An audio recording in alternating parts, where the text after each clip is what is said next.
Hello! Isang magandang morning mga katrokes. Ngayon po ay nandito tayo sa kusina, no? Ngayon mapakita ko sa inyo.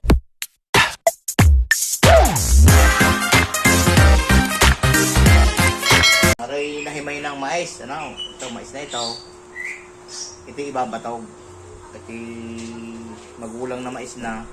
Ngayon gagawin natin, ibabatog natin. Pero bago yan, ay meron naman tayong ipapakita sa inyo sa labas na kasamahan nito ay ilalaga naman natin para makain natin, ano.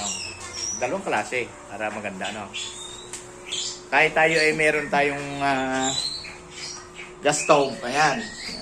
Kahit may gas stove tayo, para makatipid-tipid tayo ng ating ayan, may apoy po yan, ha. Pag maglalaga kami ng mga palabuti ng mga karne dito sa Manila ay ginagamit namin yung kalan de mantika, ano po.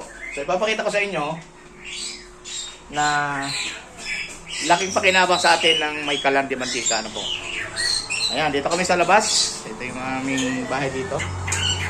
So ito yung ating kalan de mantika dito sa labas. Ayan.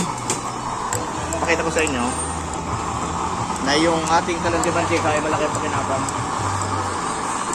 Po ay yan, pinagprituhan po yan, nakalagay dito. Wala po tayong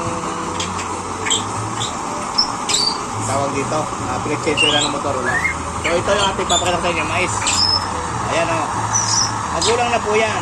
So medyo inano lang natin ng itak dito para pag kumusta yung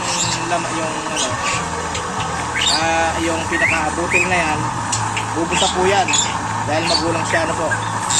So yan po, patuloy na talagang napakalaki ng pakinabang ng ating kaladimantika. Para natin makatipid-tipid tayo, lalo kung gamit natin ay mga pinagpalitan sa motor o sasakyan na permit o pinagprituhan. Ang purpose natin dito ay para mapakinabangan yung mga recycled, ano po, yung mga dapat ipagtapo na pero mapapakinabangan pa rin natin. So yan po yung ating lagang mais, oh. Tignan niyo po yan. Dahil nagtatagaan ng bulok yan, tignan niyo po. Kapal na luto na yan. So isunod naman natin itong ito. Ayan. Pinatok. Oh, ayan naman. Yan naman yung kulo. Laking pakinabang ng kuhan. Kalan de mantika, oh. Kahit yellow ang ulo niyan, hindi masyadong blue flame, mainit po yan, oh. Sukat at dami ng butas ng nozzle ay maayos naman po paglutuan, aray, at napakaganda hong ng apoy, kahit dilaw pa lang siya ay may madali hong papalitan pagka dahil treated naman, ho.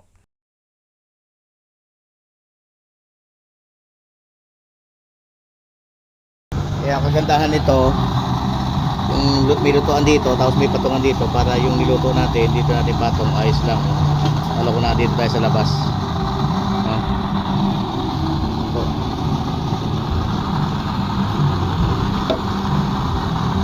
so yung gamit natin na yun, ayan, pinagprituhan, video ano pa. So yung hangin natin ito lang,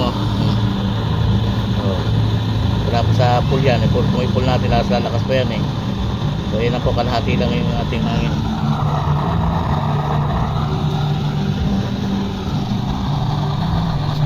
So lang yung pakinabang ng ating calandius oil. Ayan, doon nakatipid tayo. So ang ating nilabong mais, magulang na po yan, pang batog na yan. So dahil nga meron tayong calandius oil, so ginawa natin, inilaga pa rin natin, pero yan, walang punta po yan dahil yan, kita naman nyo, umubusan na. So ganyan po. So ayan, lapit na to. So na yan,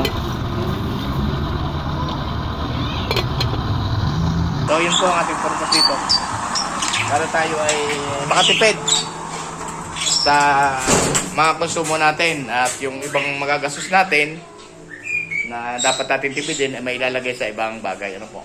So, ayan po. Maraming pong salamat and God bless po sa inyong walang sawang pagsubaybay. Kung gusto niyo yung video na ito, like, subscribe, and click the ring. Click the notification bell or bell icon po ba? Yeah. 2 times para ma-notify po kayo Yes. sa mga susunod namin gagawin na videos. Thank you! Bye! Bye-bye!